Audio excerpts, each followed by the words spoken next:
The inbound play to Gobert just got foiled, which means this game is officially over. OKC is up 3-1. I've seen some crushing losses in these playoffs. I think about Game 1, Indiana versus the Knicks.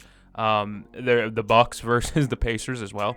But this one for Minnesota, in my opinion, is one of the more crushing losses I've seen in this playoffs. Minnesota shot 44% from three. They made 18 of them. Dante DiVincenzo had a great game. Nickeil Alexander-Walker had a great game. Jaden McDaniels had a great game. Rudy Gobert wasn't really bad either. He had a nice poster dunk. That was kind of cool. But you got your best maybe team complete game of the playoffs, it seems, and it didn't really matter. I will say Anthony Edwards only taking 13 shots. A little bit puzzling, but when the rest of his team was working as well as it was, Dante DiVincenzo made at least 4 corner threes. It felt like the corner three was working for Minnesota tonight. Any corner three they took, it felt like you could just mark the 3 points up before the ball even went in.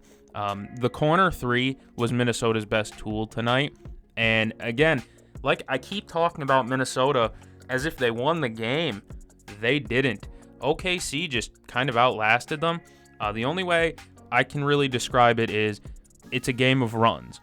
But OKC's runs were more, I don't know how to describe this. They were more beneficial? I don't know, something like that. Than the Timberwolves. To explain, every OKC run, it was like a tie game that suddenly OKC bursts up and they're up by 9. Every Minnesota run felt like they go on a quick 7-8-0 run. They cut the lead, or they cut the deficit to like 2 or 1, and they just couldn't get that one shot to put them over the top. And I feel like that's where you were missing Anthony Edwards. Of course, Dante played well. Again, back-to-back corner threes from basically the same spot on the same play. He had another nice one late in that game. And Nickeil was great, but Anthony Edwards it's not like he didn't show up. He just wasn't aggressive, and maybe that was the game plan from the start, was to kind of try and get the other guys going and beat them that way, and it really almost worked, but this is an absolutely crushing loss. The one thing I must say, I swear to God, if I hear them bring up Shai and Nickeil as cousins again on the broadcast, I don't know what I'm going to do, but it will not be pleasant.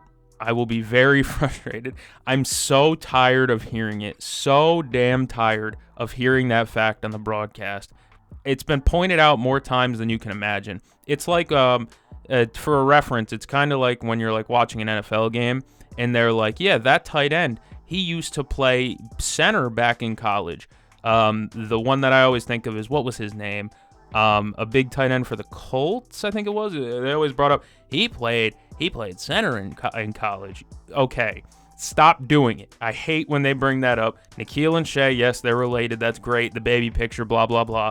You could have gotten out of the way completely by like game 2. You don't need to reference it every time they're standing next to each other. We could talk about OKC real quick. This was your big 3 game. Of course, the depth has always been all right for them in these playoffs, don't get me wrong. But the big 3 really showed out for them tonight. I know Dub finished with over 30. Shai finished with his 40. It was, to be exact with you, J-Dub finished with 34. Shai with 40 and 10 assists and 9 rebounds. He almost had a 40-point trip dub. And then, of course, Chet with his 21. Chet almost 22. Foot was on the line on that 3. Whatever. He had an incredible play on Jaden McDaniels. McDaniels spun left and went for a layup, I believe, and Chet just pinned it off glass. Chet has some beautiful timing. He's been far more aggressive, it seems, of recently. Like in that Nuggets series, he looked spooked. Can I be honest? He looked spooked for a lot of it, scared. Like the lights were very bright and he was drowning. But in this series, he's looked far more calm. And when OKC is working really well, Chet Holmgren is a big reason why. For stretches where Shai was off, it felt like Chet was doing a lot of work. I remember one offensive rebound where it immediately went right to Chet cutting down the lane. He had a couple of cutting down the lane dunks. Chet is just very good, but very green at the same time. Of course, he's young. He hasn't had a ton of NBA playing experience. Missed his full first year, of course. Yeah, Chet has just looked really good. And it's tough for Minnesota to match up with that because they can play Chet and Hartenstein at the same time. And Minnesota, you'd think on paper they have a counter for that with Naz and Gobert, but it just hasn't clicked. Naz hasn't been great this series. I'm not trying to tear him down because he's been fantastic in these playoffs, but there's times in these playoffs where Naz Reid has been like their second option. Julius has had great games. Ant's had great games, but Naz Reid has had a great playoffs in general. He was shooting like 50% from three coming into this series, and this series has just not been kind for Naz Reid. He's not playing bad. I mean, what he finished with tonight? You check the stat sheet, a smooth 3 of 4 from the field, 11 points, 2 assists, 6 boards. It's okay, but it's just not, I don't know, it's just not there right now for Naz Reid, especially from three. He only took two. This is a guy who's a bomber when he's in the game usually. He checks into the game and he takes like 7. He only took 2 tonight. Also, Terrence Shannon has once again provided good minutes for them. Again, that's what I mean by this was a completely a really good all-around team effort. Of course, Ant-Man wasn't there. Mike Conley had his struggles a little bit, but like Terrence Shannon gave good PT too, first half PT, hit an open 3, Terrence Shannon has done a very good job in this series, and he's proved his worth in this series. But he's not going to win you a series. Plus, he also missed a little bit of time. I believe he went to the locker room with a shoulder injury or something of the sort. Came back out, played anyways. But Terrence Shannon has definitely had a really big playoff series, really. Once again, though, for me, it came down to turnovers. Anthony Edwards had a bunch of them late in the fourth quarter. I think about there was the 3-on-1 fast break. Lou Dort stopped. Where was it Nikhil that tried to pass it to him on the break and Ant just fumbled it right into Dort's lap, essentially. A couple times in this game, Ant just driving into triple teams down low. They're doing a really good job of shrinking the court, essentially. And late in this game, or at some points in the fourth quarter, they just put Caruso on Gobert and said, okay, you want to screen with Rudy that bad? Sure, because we'll just switch it. And we don't care. And they didn't really care because it was Rudy. I love Rudy. I like Rudy very much, but even if he's got Alex Caruso on him, I don't know how much I trust him to isolate and get a bucket in a post setting against Alex Caruso. Insane to say out of a 7'3" guy against a 6'2" guard, but Alex Caruso is A, just that good, and B, Rudy Gobert is just not that guy to do that. Julius Randle had a couple. OKC has done a really good job as well on Julius Randle of trapping or sending two when his back is turned. That's poor communication from Minnesota, you could say as well. But Randall had some bad turnovers. I believe he had 5 tonight. How many assists did he have, though? He had 5 turnovers, 3 assists. Yeah, it's bad, man. He had 5 points, too. I guess I just never noticed the bad shooting from Randall. I don't know. The two big stars, quote-unquote, for Minnesota, I don't know how much of a star I'd call Julius Randle, but of course, Ant and Julius Randle not showing up, giving you a combined 6 of 20 from the field is not really a recipe for winning. But again, you get 22 from McDaniels, 21 from Dante, 23 from Nikhil. You get 16 from Ant, 13 from Gobert. I mean, Naz gave you 11, TJ Shannon gave you 9, and it still just didn't matter. Because again, OKC is doing a really good job of turning them over. It doesn't matter how many times you can score when you've turned the ball over 21 times. OKC was +7 in turnovers. It was 21-14 on turnovers. And that's the OKC defense. I said that before the series, that OKC's defense does a really good job of turning their opponent over, and Minnesota in these playoffs has statistically not been great at maintaining possessions and keeping the ball and, holding on to the ball, not turning the damn ball over. And it's killed them again and again and again, and I'm not sure what they can really even do about it. At this point, they've won this way, turning the ball over, I guess. They made the conference finals playing this way. You're not all of a sudden just going to switch now. But these turnovers are just killing them, and that's how OKC wants to play.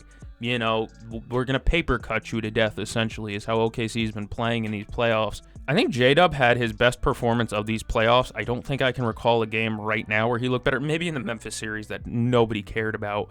But J-Dub looked strong. He had a really nice move against McDaniels or maybe Nikhil, one of the two, where he drove right, pulled back at the free throw line and smacked a free throw line jumper. And then he had a nice open 3 later in the game as well. That was huge. J-Dub looked incredible, and this was his best game in the playoffs. I think so. Leave down in the comments if you think he's had a better game, what game it was. I don't think it was in the Denver series, for Christ's sake, but this was his best game, and OKC got good contributions from their role players too. It's just not the points, I guess, area, because most of their points came from Shea, Dub, and Chet. That's just kind of their recipe, though. But like in terms of defense, you get a steal from Hartenstein, you get 2 steals from Lou, 2 steals from Caruso. Kenrich Williams has played big minutes in this series for OKC. Done a really good job being that small ball big man. He had 2 steals today. Cason Wallace had 2 steals and a block. Cason Wallace, incredible player. I'm not sure when he's ever really going to get a shot, quote unquote, with OKC just because of how much young depth they have. I mean, dude, they got guys on their bench like, what's his name? Ousmane Dieng. Like, they have a bunch of guys sitting on their bench where it's like, wow, these guys would get real shots with like Charlotte or like a bad team like that, Utah, you know? Utah would die to have, what's his name on their bench? Hold on. It was Nikola Topic I was talking about. Like, Utah would die to have Nikola Topic. But again, my main point with Cason Wallace, though, is that, like, I don't know when he's going to get a chance to be, like, a full-time starter or, you know, anything like that. But he is very good defensively, obviously. We know that. Cason Wallace is a hound defensively. But if he could hone in and really start making his threes at a higher clip, and maybe getting off the dribble game, you're talking about an Andrew Nembhard type of player, I guess.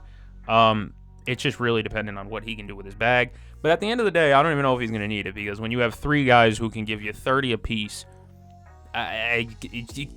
you know, I don't need 20 from these other guys when Shea's giving me 40, 10, and 10. I haven't really talked about this series much on the channel, I know, but that's mainly because these first 3 games of the series have been blowout, counter blowout. Nothing really to talk about when a team's up by 40 in the third quarter, you know? So it's kind of left me content dry this series, but this was the best game of the series. And of course, like I said in the preview for this series, it felt like the Thunder had seen the boogeyman last round with Jokic and the Nuggets, and they dispensed of him in Game 7. And, you know, that was all the pressure on them.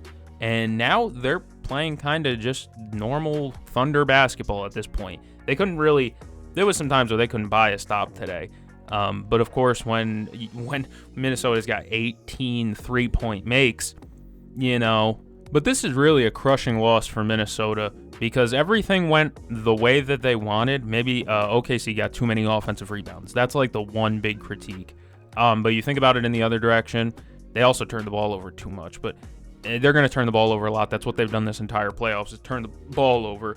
But they hit 18 threes. They shot 44 whatever percent from 3.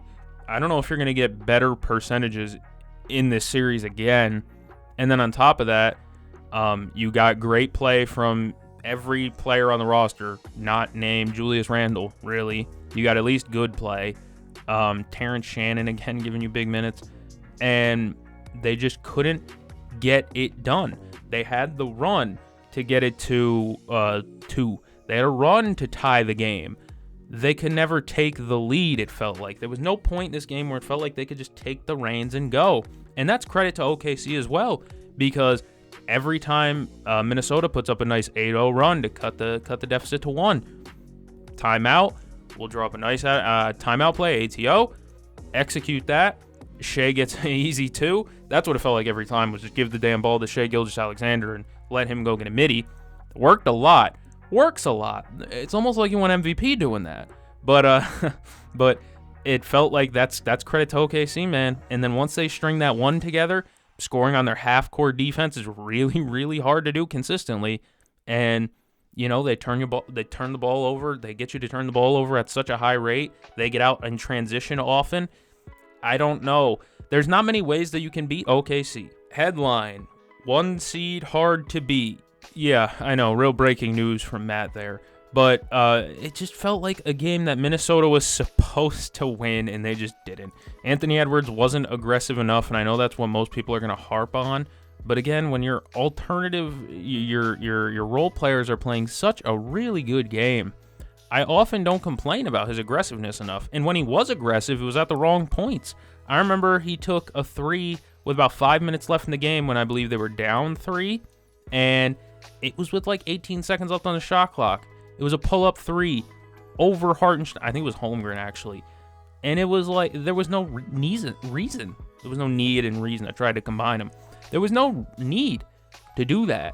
And it felt like his offense was forced when he did it. He had a beautiful layup with about like 3 minutes left or something like that. But either way, yeah, whenever Ant really started to get engaged and start putting up his shots, it felt forced, I guess. And maybe that's just, him trying to force it to close out and help his team take the reins of this game. But it really wasn't helping a ton. And what did he shoot from 3? I think that's at 1 for 7 for the best three-point shooter in basketball this season. He shot 1 for 7. That is 14% for my mathematicians out there. 14.3% from 3. And that's the best three-point shooter in basketball this year, man. I keep saying it because that's just who he is. He's been taking these threes. I mean, he took 13 shots, 7 threes. Over half his shots were from 3. It's either 3 or layup for him right now, and he's not getting the threes to go down. And on top of that, like I said, whenever he drives, he's meeting 3 to freaking 4 in the lane. He's a good passer, but OKC is just swarming. They're small, they're fast, and they're swarming with their guards and wings. Like I said, Cason Wallace, Alex Caruso, J-Dub's a good defender. Isaiah Joe didn't have a good game today, but Isaiah Joe can get in there and muck things up a little bit. Kenrich Williams is mucking things up in there a little bit. OKC just has so many guys that they can throw at you, and they're all plus defenders. I don't know a single guy on OKC that I can individually point to and say, yep, that's the bad defender, go at him. And it felt like so many times they kept challenging Dort. Stop challenging Dort. Jaden McDaniels had a draw, or no, it was Nikhil, where he drove at Dort and it got blocked. Why are we charging Lou Dort? It's not efficient offense. I know Lou Dort's not a great offensive player, but for all that he lacks offensively, defensively, he's a big body. You can't really move, and he's got a decent wingspan and good shot block timing. There's nothing there. You're charging Lou Dort, a guy who made all defense team, I think. Alex Caruso right there. It's just the same. That's what I mean when I said they put Caruso on Gobert and said, okay, call the screen up. I don't care. And that's kind of just how they played all game. And I guess that's what led to a lot of open corner threes. Your defense is forced to rotate because you're not just going to let Gobert free roam into the paint. So there's a rotating man, and then obviously it goes to the corner. But I think they were okay with giving that up, and in the end it worked. To close it, I think the one play that encapsulated this entire game was with about 2 and change minutes left. Gobert, and Shea gets Gobert on an island, and he drives at Gobert. Gobert, by the way, played really good switching defense today. I think he forced 2 or 3 misses on Shea that I was very impressed with, and it's because Shea's not overly fast. He's quick, but he's not like fast. When he goes to the lane, he kind of walks down his defender. Rudy's got the wingspan to be able to contest that. He did a really good job in the switch, but the play that I'm talking about was he drives down, Shea tries to spin, I believe, blows a tire, ends up falling on his ass, still manages to kick it out to J-Dub for a wide open 3, bang. That felt like the time in the game where I could have turned the TV off. Obviously, Minnesota responded to that, but that play encapsulated the game so perfectly because it was this close for Minnesota. If that pass gets tipped or if he hits the ground and loses the ball, it's a turnover. Minnesota's running out. Instead, it's a wide open 3, and he made it. Some people may complain about the ending of the game because, well, in my opinion, there should have been more time added to the clock. The fan caught it at 0.6. Hartenstein's like, well, the fan caught it. It was coming at him. Human nature is to catch the ball coming at you. I'm not blaming the fan. But there probably should have been about 0.5 left instead of 0.3. Does that change anything? Probably not. But what most people are going to complain about is that fouling up 3 thing. It's smart, but it cost them a game earlier in these playoffs. But it really is probably the smartest thing to do is to foul when you're up 3. It's legal. It's legal.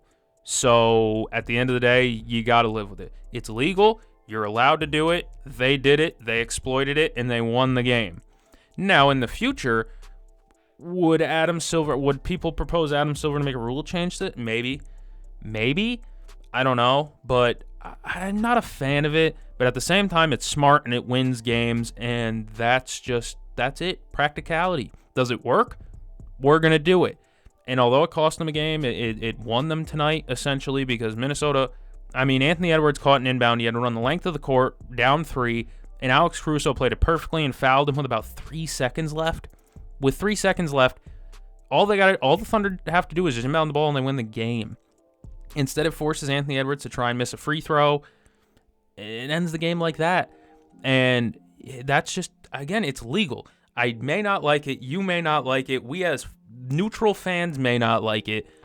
But at the end of the day, it's legal, and it's winning them games. I'm not a fan of it. You may not be. Let me know down in the comments. It's a smart play. I think everyone in here can acknowledge it was a smart play fouling up 3. Do you like it? Let me know down in the comments how you guys feel about it. Talk to me down in the comments, Timberwolves fans. I'd imagine this game was probably a damn heartbreaker. Thunder fans, you're 1 game away from a finals. I know you are hyped. It's the first time since 2012 they'd be in the finals, right? I don't think they've made it after that, did they? So yeah, that's pretty lit. If you enjoyed this video, like, subscribe, talk to me down below. Y'all know what it is. I'll be here. I'm going to go catch a game. I'll see you guys in the next one.